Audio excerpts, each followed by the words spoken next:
ഈ ആഴ്ച തുടങ്ങിയപ്പോൾ ഷാനവാസ് പൊട്ടിച്ച ഒരു ബോംബ് ഉണ്ടായിരുന്നു. ആ ബോംബ് വീണത് നമ്മുടെ നെവിന്റെ നെഞ്ചത്താണ്. വേറൊന്നുമല്ല, നെവിന്റെ പെരുമാറ്റം, നെവിന്റെ തൊടൽ, ആ ഒരു ടച്ച്, നെവിന്റെ ഇടപെടൽ എന്നൊക്കെ പറയുന്നത് കുറച്ച് ബാഡ് ആയിട്ട് ഫീൽ ചെയ്യുന്നുണ്ട് എന്ന് ഷാനവാസ് പറഞ്ഞു.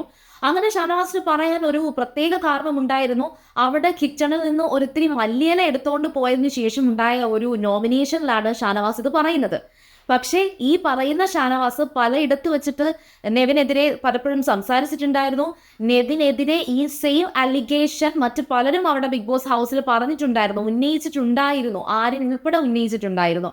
പക്ഷേ ഈ ഒരു വിഷയത്തിലേക്ക് വന്നപ്പോൾ എല്ലാവരും ഷാനവാസിന് എതിരെ തിരിഞ്ഞിട്ടുണ്ട്. അവിടെ ഡയറക്റ്റ്ലി ഷാനവാസിന് എതിരെ തിരിഞ്ഞവരുമുണ്ട്, അതല്ലാതെ ഇൻഡയറക്റ്റ് ആയിട്ട് അത് ബാഡ് ടച്ച് ആയിരിക്കാം, പക്ഷെ അത് ഇവിടെ പറയേണ്ട കാര്യം ഇല്ലായിരുന്നല്ലോ എന്ന് പറഞ്ഞവരുമുണ്ട്. എന്നാൽ ഞാൻ ഇപ്പോൾ പറയാൻ വന്നത് ഈ വിഷയമല്ല. നെവിൻ എന്തിനാണ് ഈ ഒരു ഒറ്റ ആഴ്ച മുഴുവനായിട്ടും ഷാനവാസ് പറഞ്ഞ ആ ഒരു ആരോപണത്തിന്റെ പിന്നാലെ നടന്ന് മറ്റുള്ള ബിഗ് ബോസ് ഹൗസിലെ മറ്റ് മത്സരാർത്ഥികളെയെല്ലാം നെവിനെ ഒപ്പം നിർത്താൻ ശ്രമിച്ചത്? അതാണ് ഞാൻ ഇന്ന് ഏറ്റവും കൂടുതൽ ശ്രദ്ധിച്ചത്. ഇന്ന് രാവിലെ ലൈവ് തുടങ്ങിയപ്പോഴും നൂറയെടുത്തും ബിന്നിയെടുത്തും വന്നിരുന്നിട്ടും നെവിൻ ഈ വിഷയം തന്നെയാണ് സംസാരിക്കുന്നത്. കാരണം നെവിന് തന്നെ സെൽഫായിട്ടൊരു ക്ലാരിറ്റി ഇല്ലാത്തത് കൊണ്ടായിരിക്കില്ലേ. നെവിൻ തന്നെ സംശയിക്കുന്നുണ്ട് നെവിനെ. അതായത് ഞാൻ തൊട്ടത് രീതി, അല്ലെങ്കിൽ ഷാനവാസിനെ നമുക്കൊന്ന് കൺസിഡർ ചെയ്യുകയാണെങ്കിൽ ഷാനവാസ് കുറച്ചൊരു പൗരുഷമൊക്കെ കാണിക്കുന്ന, കുറച്ച് വില്ലത്തരമൊക്കെ കാണിക്കുന്ന ആ ഒരു രുദ്രൻ എന്ന് പറയുന്ന ഒരു കഥാപാത്രത്തെ കൂടെ കൂടെ ഒന്ന് കാണിച്ചു തരുന്ന ഒരു വ്യക്തിയായിട്ടാണ്. അപ്പോൾ അക്ബർ ആയിക്കോട്ടെ, ഷാനവാസ് ആയിക്കോട്ടെ, ഇവിടെ ഈ കുറച്ച് എന്താ പറയുക, പൗരുഷം കൂടുതൽ കാണിക്കുന്നു എന്ന് പറയാൻ തോന്നുന്ന രണ്ടുപേരെന്ന് പറയുന്നത് ഇവർ രണ്ടുപേരാണ്. ബാക്കി അല്ല എന്നല്ല പറയുന്നത്. അപ്പോൾ നെവിന് സ്വാഭാവികമായിട്ട് നെവിൻ എപ്പോഴും പറയാറുണ്ട് അക്ബറിനെ തീരെ ഇഷ്ടമല്ല, അല്ലെങ്കിൽ അക്ബറിന്റെ അടുത്ത് അങ്ങനെ പോയി നിൽക്കാറില്ല. അതേപോലെ ഷാനവാസിനെ ഭയങ്കര ഇഷ്ടമാണ്, ഷാനവാസിനോട് ഭയങ്കര കൊഞ്ചിയും കുഴഞ്ഞും ഒക്കെ നെവിൻ പെരുമാറാറുണ്ട്. അത് ബിഗ് ബോസ് ഹൗസിന് അകത്ത് മാത്രമല്ല, ബിഗ് ബോസ് ഹൗസിന് പുറത്തും ഈ നെവിന്റെ റീൽസ് കാണണമെങ്കിൽ നമുക്ക് മനസ്സിലാക്കാം. പുള്ളിക്കാരൻ ഒരു പുള്ളിക്കാരിയെ പോലെയാണ് ബിഹേവ് ചെയ്യാറ്. അതൊരു തെറ്റൊന്നും അല്ല, അതൊക്കെ അവരുടെ പേഴ്സണൽ കാര്യങ്ങളാണ്. പക്ഷേ ഈ പറയുന്ന പേഴ്സണൽ കാര്യം മറ്റൊരു പേഴ്സണിന്റെ ലൈഫിലേക്കോ അവരുടെ അടുത്തേക്കോ കൊണ്ടുവരികയാണെങ്കിൽ അത് തെറ്റ് തന്നെയാണ്. ഇപ്പോൾ ഒരു പുരുഷൻ ഒരു സ്ത്രീയോട് മോശമായി ബിഹേവ് ചെയ്തു, അല്ലെങ്കിൽ ആ ഒരു സ്ത്രീക്ക് ബുദ്ധിമുട്ടുണ്ടാകുന്ന രീതിയിൽ ബിഹേവ് ചെയ്തു എന്ന് പറയുമ്പോൾ മാത്രമല്ല അതൊരു പീഡനമോ, അല്ലെങ്കിൽ അങ്ങനെ സംഭവിക്കുമ്പോൾ മാത്രമല്ല അതൊരു തെറ്റായ രീതിയോ ഒരു ബാഡ് ടച്ചോ മാറുന്നത്.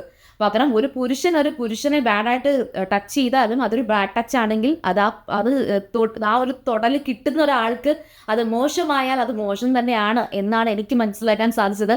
അപ്പോൾ നെവിൻ ഇപ്പോൾ ബിന്നിയടുത്തായിക്കോട്ടെ, അല്ലെങ്കിൽ ആദില, നൂറ, അവരെ ആയിക്കോട്ടെ, അല്ലെങ്കിൽ അവിടെയുള്ള മറ്റുള്ള എല്ലാവരെയും, ജിസേൽ, ആര്യൻ, ഇവരോടൊക്കെ തന്നെ ഞാൻ അങ്ങനെ ഒരു ഇതിലല്ല അങ്ങനെ തൊട്ടത്, അങ്ങനെ തൊട്ടെങ്കിൽ തന്നെ അത് ഇങ്ങനെയാണോ പറയേണ്ടത്, അത് എൻ്റെ അടുത്ത് പേഴ്സണലി അത് ബൗണ്ടറി കീപ്പ് ചെയ്യണമായിരുന്നു, ഈ തരത്തിൽ പല തവണയായിട്ട് സംസാരിക്കുന്നുണ്ട്.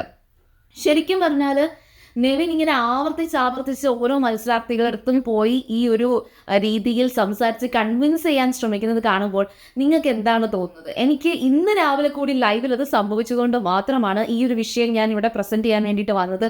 ഇല്ലെങ്കിൽ ഇത് നെഗ്ലക്ട് ചെയ്തിട്ട് ലാലേട്ടൻ വരുമ്പോൾ സംസാരിക്കാമെന്ന് തന്നെ നമുക്ക് കരുതാമായിരുന്നു. പക്ഷേ ഇന്നും നെവിൻ ചെയ്യുന്ന ഒരു പ്രവൃത്തി എന്ന് പറയുന്നത്, പിന്നീടത്തൊക്കെ പറയുന്നുണ്ട്, ഇനി ഇതൊരു വലിയ തെറ്റാണെന്നുണ്ടെങ്കിൽ ഞാൻ ഈ ഒരു ബിഗ് ബോസ് ഹൗസിൽ നിൽക്കാൻ യോഗ്യനല്ല, അപ്പോൾ ഞാൻ പുറത്തു പോകാം എന്നൊക്കെ ഇങ്ങനെ അങ്ങ് പറഞ്ഞുകൊണ്ടിരിക്കുകയാണ്.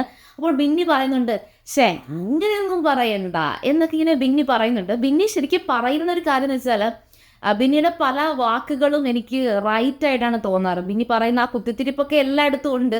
പക്ഷേ ബിന്നി പറയുന്ന ഓരോ കാര്യങ്ങളും സ്മാർട്ടാണ്, സ്റ്റാൻഡേർഡാണ്. കാര്യം വേറൊന്നുമല്ല, നെവിനോട് പറയുന്നുണ്ട്, നീ ഒരു ബൗണ്ടറി കീപ്പ് ചെയ്യണം. ചിലപ്പോൾ ആദ്യം ഒന്ന് തൊടും, അപ്പം നമ്മൾ പ്രത്യേകിച്ചൊന്നും പറയില്ല. രണ്ടാമത് അത് തമാശയായിട്ട് നമ്മൾ കൺസിഡർ ചെയ്യും. പക്ഷെ മൂന്നാമത് വീണ്ടും റിപ്പീറ്റ് ചെയ്യുമ്പോൾ അത് തമാശയായിട്ട് തോന്നണം എന്നില്ല. അപ്പോൾ നമ്മൾ ബൗണ്ടറി കീപ്പ് ചെയ്യണം എന്ന് നെവിന് പറഞ്ഞു കൊടുക്കുന്നുണ്ട്. അങ്ങനെ നെവിനോട് ബിന്നി ഇത് പറയുമ്പോൾ വീണ്ടും നെവിൻ കുറച്ചുകൂടെ ഒന്ന് ക്ലാഷ് ആവുകയാണ്. അപ്പോൾ നെവിൻ പറയുന്നുണ്ട്, അപ്പോൾ ഞാൻ ചെയ്തത് തെറ്റാണെന്നുണ്ടെങ്കിൽ എന്നെ അങ്ങ് പറഞ്ഞു വിടട്ടെ, ഞാൻ അപ്പോൾ ബിഗ് ബോസ് ഹൗസിൽ നിൽക്കാൻ യോഗ്യനല്ലല്ലോ എന്നല്ലേ അതിൻ്റെ അർത്ഥം എന്നൊക്കെ ഇങ്ങനെ പറഞ്ഞുകൊണ്ടിരിക്കുകയാണ്. എന്തായാലും ശരി, നമുക്കിനി ഒറ്റ ദിവസം കൂടിയേ ഉള്ളൂ. നാളെ നമുക്ക് എന്തായാലും ലാലേട്ടൻ വരുമ്പോൾ ഇതിനൊരു തീരുമാനം ഉണ്ടാകുന്നത് നമുക്ക് അറിയാൻ സാധിക്കും. ഏതായാലും ഇപ്പോൾ എൻ്റെ ഒരു കൺസിഡറേഷനിൽ ഇതുവരെയുള്ള ലാലേട്ടൻ വന്ന എപ്പിസോഡിൽ കുറേ അധികം സെക്ഷൽ അലിഗേഷൻസ് ഒക്കെ ഇവിടെ സംസാരിച്ചിട്ടുണ്ട്. ഒനീലിൻ്റെയും മസ്താനിയുടെയും കേസ് അവിടെ ഒനീലിനായിരുന്നു അവിടെ എന്താണ് റൈറ്റ് ആയിട്ടുള്ളത് ഒനീലായിരുന്നു. അതുപോലെ ആര്യൻ ജിസേൽ അവർ തമ്മിൽ ഒന്നിച്ച് ബെഡ് ഷെയർ ചെയ്തതിനകത്ത് എന്തോ തെറ്റ് കണ്ടു എന്ന് പറഞ്ഞ് അനുമോൾക്ക് അവിടെ അനുമോളായിരുന്നു തെറ്റുകാരിയായി മാറിയത്. ഇനി റെന ആര്യൻ ഇവരുടെ ഇടയിലുണ്ടായ ക്ലാഷിനകത്ത് ഉറപ്പായിട്ടും ആര്യൻ്റെ ഭാഗത്ത് ശരി തന്നെയാണ്, അങ്ങനെ പോയി കിടക്കണ്ടായിരുന്നു. എങ്കിൽ പോലും റെനയും ആര്യനും തമ്മിലുള്ള ഒരു ഫ്രണ്ട്ഷിപ്പിൻ്റെ ഒരു ബോണ്ട് ഉണ്ടായിരുന്നു. അല്ലാതെ പെട്ടെന്നൊരു ദിവസം വന്ന് തൊട്ടു എന്ന് പറഞ്ഞിട്ട് പരാതി കൊടുക്കാൻ റെനയ്ക്കാണ്, അത് റെനയുടെ ഭാഗത്തിൽ തെറ്റായിട്ടാണ് എനിക്ക് ഫീൽ ചെയ്തിട്ടുള്ളത്. അപ്പോൾ ഇതിനി അടുത്ത ഒരു കേസായി മാറുമ്പോൾ ഉറപ്പായിട്ടും ഇവിടെ ഇത് എന്ത് തീരുമാനത്തിലേക്ക് ലാലേട്ടൻ പോകും എന്നുള്ളതിനകത്ത് ഒരു വല്ലാത്തൊരു കൺഫ്യൂഷൻ ഉണ്ട്. ശരിക്കും പറഞ്ഞാൽ ഷാനവാസിനെ പുകച്ച് പുറത്ത് ചാടിക്കുമോ എന്നുള്ളൊരു ഡൗട്ട് കൊണ്ട്, അതല്ല നെവിന് താക്കീത് കിട്ടുമോ എന്നുള്ളൊരു സംശയവും ഉണ്ട്. ഒന്നുകൊണ്ട് ഉറപ്പിച്ച് പറയാൻ പറ്റുന്നില്ല. എന്നാലും നമുക്കത് ലാലേട്ടൻ്റെ കൈക്ക് തന്നെ വിട്ടേക്കാൻ നാളെ നമുക്ക് അറിയാൻ സാധിക്കും. അപ്പോൾ നിങ്ങൾക്ക് ഈ നെവിൻ എല്ലാവരെയും കൺവിൻസ് ചെയ്യുന്നതിനെ കുറിച്ച് നിങ്ങളുടെ അഭിപ്രായം എന്താണെന്നുള്ളത് കമൻറ്റ് ചെയ്യുക. അതുപോലെ തന്നെ വീഡിയോ നിങ്ങൾക്ക് ഇഷ്ടപ്പെട്ടാൽ ഉറപ്പായിട്ടും ലൈക്ക് ചെയ്യുക, ഷെയർ ചെയ്യുക, കമൻറ്റ് ചെയ്യുക. അപ്പോൾ ഞാൻ പോയി വരാം. ബൈ.